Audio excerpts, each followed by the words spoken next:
بسم اللہ الرحمن الرحیم۔ درود پڑھنے والوں سے اللہ کیا فرماتا ہے؟ ایک بار درود پڑھنے سے آپ کے جسم پر کیا اثر ہوتا ہے، جان کر حیران ہو جاؤ گے۔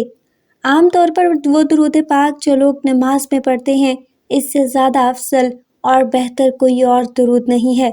اگر اس سے زیادہ بہتر کوئی ہوتا تو پھر وہ نماز میں بھی ہوتا، اور سب سے چھوٹا درود ہے صلی اللہ علیہ وآلہ وسلم، جو حضرت محمد صلی اللہ علیہ وآلہ وسلم کا نام سن کر پڑھا جاتا ہے، اور جب کوئی بندہ نہیں پڑھتا تو اس کے لیے ہلاک ہونے کی وعید آئی ہے۔ ایک مرتبہ آپ صلی اللہ علیہ وآلہ وسلم منبر پر تشریف فرما ہو رہے تھے۔ آپ صلی اللہ علیہ وآلہ وسلم نے پہلی سیڑھی پر قدم رکھا تو جبرائیل علیہ السلام نے فرمایا کہ جو انسان رمضان کا مہینہ پائے اور وہ اللہ سے بخشش نہ کرا پائے تو وہ ہلاک ہو جائے۔ تو آپ صلی اللہ علیہ وآلہ وسلم نے فرمایا آمین۔ پھر آپ صلی اللہ علیہ وآلہ وسلم نے دوسری سیڑھی پر قدم رکھا۔ حضرت جبرائیل نے فرمایا کہ جس انسان کے والدین بڑھاپے کی حالت کو پہنچ جائیں، یا والدین میں سے کوئی یعنی ماں یا باپ دونوں بڑھاپے کی حالت کو پہنچ جائیں اور وہ اپنے والدین کی خدمت کر کے جنت نہ پا سکے تو وہ بھی ہلاک ہو جائے۔ تو آپ صلی اللہ علیہ وآلہ وسلم نے فرمایا آمین۔ پھر تیسری سیڑھی پر آپ صلی اللہ علیہ وآلہ وسلم نے قدم رکھا تو حضرت جبرائیل علیہ السلام نے فرمایا کہ جو محمد صلی اللہ علیہ وآلہ وسلم کا نام سنے اور درود نہ پڑھے وہ بھی ہلاک ہو جائے۔ آپ صلی اللہ علیہ وآلہ وسلم نے فرمایا آمین۔ تو اس لیے جب بھی آپ صلی اللہ علیہ وآلہ وسلم کا نام آئے تو ہمیں درود پڑھنا چاہیے۔ جس طرح درود شریف پڑھنے کا اہل ایمان کو جس اہتمام کے ساتھ حکم دیا گیا ہے اور اس کے فضائل بیان ہوئے ہیں، اس طرح درود شریف نہ پڑھنے پر وعیدیں بھی سخت ہیں۔ حضرت ابو ہریرہ رضی اللہ تعالیٰ عنہ سے روایت ہے کہ رسول اللہ صلی اللہ علیہ وآلہ وسلم نے فرمایا ذلیل و خوار ہو وہ شخص جس کے سامنے میرا ذکر آئے اور وہ مجھ پر درود شریف نہ پڑھے۔ یہ ارشاد مبارک اس طویل حدیث کا ہے جس میں یہ بھی فرمایا گیا ذلیل و خوار ہو وہ شخص جس کے لیے رمضان کا مہینہ آئے اور اس کے گزرنے سے پہلے اس کی مغفرت کا فیصلہ نہ ہو جائے، اور ذلیل و خوار ہو وہ آدمی جس کے ماں باپ یا دونوں میں سے کوئی ایک اس کے سامنے بڑھاپے کو پہنچے اور وہ ان کی خدمت کر کے جنت کا استحقاق نہ کرے۔ آپ صلی اللہ علیہ وآلہ وسلم نے ارشاد فرمایا جو انسان درود پڑھنا بھول گیا گویا کہ وہ جنت کا راستہ بھول گیا۔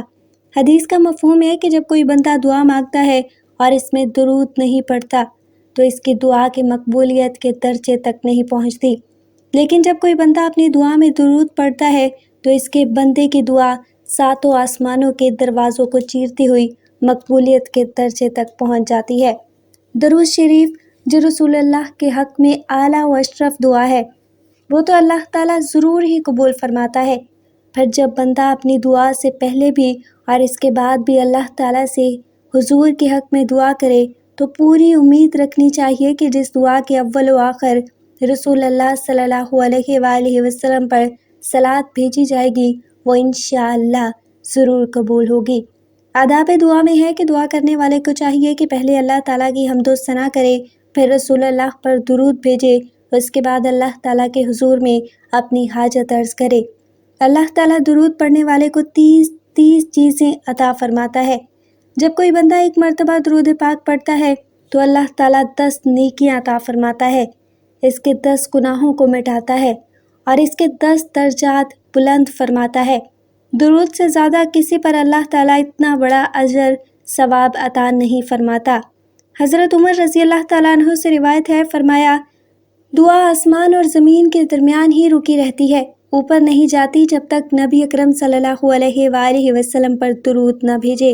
ارشاد باری تعالیٰ ہے بے شک اللہ تعالیٰ اور اس کے فرشتے رحمت بھیجتے ہیں اس پیغمبر پر، اے ایمان والو تم بھی آپ پر رحمت بھیجو اور خوب سلام بھیجا کرو۔ حضرت عبداللہ بن مسعود رضی اللہ تعالیٰ عنہ سے روایت ہے کہ حضور اقدس صلی اللہ علیہ وآلہ وسلم نے ارشاد فرمایا بلا شک قیامت میں ہر موقع پر مجھ سے زیادہ قریب وہ شخص ہوگا جو مجھ پر کثرت سے درود پڑھنے والا ہوگا۔ ایک سائل حضرت علی رضی اللہ تعالیٰ عنہ کے پاس آیا اور عرض کیا کہ مجھے کچھ دیجیے، میں تنگ دست ہوں۔ حضرت علی رضی اللہ تعالیٰ عنہ کے پاس اس وقت دینے کے لیے کوئی چیز نہ تھی۔ آپ نے 10 بار درود پڑھ کر سائل کی ہتھیلی پر پھونک مار کر فرمایا، ہتھیلی بند کر دو۔ سائل نے باہر جا کر جب ہتھیلی کھولی تو سونے کے دیناروں سے بھری پڑی تھی۔ سیدنا ابو ہریرہ رضی اللہ تعالیٰ عنہ کہتے ہیں کہ رسول اکرم صلی اللہ علیہ وآلہ وسلم نے فرمایا، میری قبر کو عبادت گاہ نہ بناؤ، مجھ پر درود بھیجو، بلا شبہ تمہارا درود مجھ تک پہنچتا ہے، چاہے تم جہاں رہو۔ سیدنا علی بن ابن طالب رضی اللہ تعالیٰ عنہ سے روایت ہے کہ رسول اکرم صلی اللہ علیہ وآلہ وسلم نے فرمایا، حقیقی معنوں میں بخیل وہ شخص ہے جس کے پاس میرے نام کا تذکرہ ہوا لیکن اس نے مجھ پر درود نہیں بھیجا۔ حضرت عبداللہ بن مسعود رضی اللہ تعالیٰ عنہ روایت کرتے ہیں کہ رسول اللہ صلی اللہ علیہ وآلہ وسلم نے فرمایا، جو شخص مجھ پر بکثرت درود شریف پڑھتا ہے قیامت کے روز وہ سب سے زیادہ میرے قریب ہوگا۔ حضرت ابوبکر صدیق رضی اللہ تعالیٰ عنہ نے فرمایا، نبی اکرم صلی اللہ علیہ وآلہ وسلم پر درود پاک پڑھنا گناہوں کو یوں مٹا دیتا ہے جیسے کہ پانی آگ کو بجھا دیتا ہے، اور حضور صلی اللہ علیہ وآلہ وسلم پر سلام بھیجنا اللہ تعالیٰ کی رضا کے لیے غلام آزاد کرنے سے افضل ہے، اور رسول اکرم صلی اللہ علیہ وآلہ وسلم سے محبت کرنا اللہ تعالیٰ کی راہ میں تلوار چلانے اور جانیں قربان کرنے سے افضل ہے۔ ام المومنین حضرت عائشہ صدیقہ رضی اللہ تعالیٰ عنہ کا قول ہے کہ مجلسوں کی زینت نبی کریم صلی اللہ علیہ وآلہ وسلم پر درود پاک پڑھنا ہے، لہٰذا مجالس کو درود پاک سے مزین کرو۔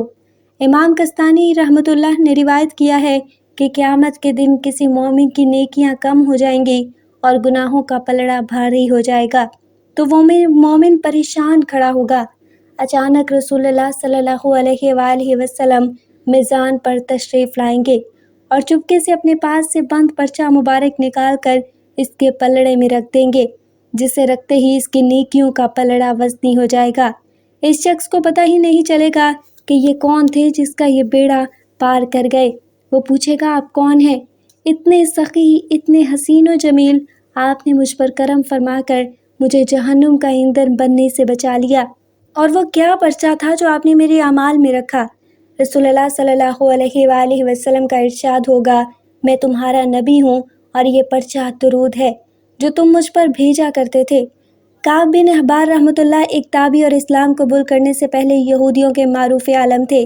روایت کرتے ہیں کہ اللہ تعالیٰ نے حضرت موسیٰ علیہ السلام سے فرمایا، اے موسیٰ، کیا تم چاہتے ہو کہ تم مجھ سے زیادہ قریب ہو جاؤ جتنا تمہارا کلام تمہاری زبان سے قریب ہے، اور تمہارے دل کے خیالات تمہارے دل سے قریب ہیں، اور تمہاری روح تمہارے بدن سے قریب ہے، اور تمہاری نگاہ تمہاری آنکھ سے قریب ہے؟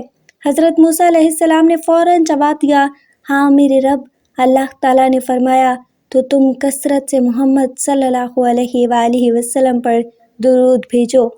حضرت ابو ہریرہ رضی اللہ تعالیٰ عنہ سے روایت ہے کہ نبی کریم صلی اللہ علیہ وآلہ وسلم نے ارشاد فرمایا، جو مجھ پر 10 بار درود بھیجتا ہے اللہ تعالیٰ اس پر 100 بار درود بھیجتے ہیں، جو مجھ پر 100 بار درود بھیجتا ہے اللہ تعالیٰ اس پر 1000 بار درود بھیجتے ہیں، اور جو مجھ پر شوق و محبت کی وجہ سے زیادہ درود بھیجتا ہے میں اس کے لیے قیامت کے دن سفارش کروں گا اور گواہی دوں گا۔ اللہ تعالیٰ سے دعا ہے کہ وہ ہمیں ان لوگوں میں شامل کرے جو کثرت سے درود پاک پڑھتے ہیں، اور ہمیں دین حق پر چلنے کی توفیق عطا فرمائے۔ آمین ثم آمین۔ ناظرین، کمنٹ باکس میں اللہ تعالیٰ کے 99 ناموں میں سے ایک نام ضرور ٹائپ کریں۔